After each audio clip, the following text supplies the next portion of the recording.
இன்றைக்கி நாம் இந்த வீடியோவில் பார்க்க போகிறது தினேஷ் ஊர்வசி மாறன் இவங்களுடைய நடிப்பில் சுரேஷ் மாரி அவருடைய இயக்கத்தில் வெளிவந்திருக்கக்கூடிய ஜே பேபி படத்தினுடைய மூவி ரிவ்யூ தான் பார்க்க போகிறோம். பேசிக்காத ரெண்டு அண்ணன் தம்பி இருக்காங்க. திடீர்னு ஒரு நாள் போலீஸ் ஸ்டேஷனில் இருந்து ஃபோன் பண்ணி நேரில் வர சொல்கிறாங்க. நேரில் போய் என்னென்னு கேட்டவங்களுக்கு ஒரு அதிர்ச்சி. அவங்களுடைய அம்மா கொல்கத்தாவில் இருக்காங்கன்னு தெரிய வருது. ஆனால் அவங்க ஒரு வாரமாக தொலைஞ்சு போனது அவங்களுடைய பசங்களுக்கு தெரியவே தெரியாது. ஒரு வழியாக அவங்க வீட்டில் சொல்லி பேசாத ரெண்டு அண்ணன் தம்பி அன்னைக்கு நைட்டே கொல்கத்தா புறப்படுறாங்க. போனவங்க அவங்க அம்மாவை பார்த்தாங்களா, எதுக்காக இவங்க பேசிக்கிறது இல்லை, எமோஷ்னல் ஃபேமிலின்னு சொல்லி இந்த படத்தினுடைய கதை நகருது. இந்த படத்தினுடைய பாசிட்டிவ் என்னன்னு கேட்டிங்கன்னா, இந்த படத்தினுடைய நடிகர் தேர்வு தான். அவங்களுக்கு கொடுத்துள்ள கதாபாத்திரத்தை ரொம்ப நேர்த்தியாகவும் யதார்த்தமாகவும் நடிச்சிருக்காங்க. ஊர்வசி அவங்களும் அவங்களுடைய கேரக்டர் ஒரு படி மேலே நிறுத்தியிருக்காங்க.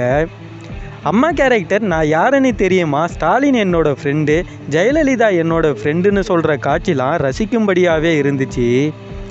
இந்த படத்தை பார்க்கும்போது சில காட்சிகள் கோவப்படுவோம், ஆனால் அடுத்த காட்சியே தப்பாக கோவப்பட்டுட்டேமேனு ஃபீல் பண்ண வைக்கும். மாறனும் இந்த படத்தில் அவர்கிட்ட எதிர்பார்க்காத நடிப்பை கொடுத்துருக்காரு. அக்காவா வர கேரக்டர், அண்ணியா வர கேரக்டர், அத்தையா வர கேரக்டர்னு சொல்லி அவங்களுடைய கேரக்டரும் ரொம்ப யதார்த்தமாக பண்ணியிருக்காங்க. கொல்கத்தாவில் அம்மாவை கண்டுபிடிக்க ஒரு கேரக்டர் உதவி பண்ணுவார். அந்த கேரக்டரும் ரொம்ப அழகாகவே எழுதியிருந்தாங்க. இந்த படத்தினுடைய ஸ்க்ரீன் பிளே பார்த்தீங்கன்னா அங்கங்கே சில இடத்துல தொய்வாக இருக்கிற மாதிரி இருக்கும். ஆனால் அடுத்த காட்சியே ஏதோ ஒரு எமோஷ்னலை நம்மளை கனெக்ட் பண்ண வைக்கும். ரொம்ப யதார்த்தமாக போகிற போக்கில் இன்னொருத்தவங்களுடைய லைஃப் ஸ்டோரியை கேட்ட மாதிரி தான் இந்த ஒரு படம் பார்த்த ஃபீல் கொடுக்கும். அதுக்கான காரணம் இந்த படம் ஒரு உண்மை சம்பவத்தை தழுவி எடுத்த படம். மொத்தமாக சொல்லணும்னா ஜே பேபி எல்லாரும் கண்டிப்பாக மிஸ் பண்ணாமல் பார்க்க வேண்டிய ஒரு படம்.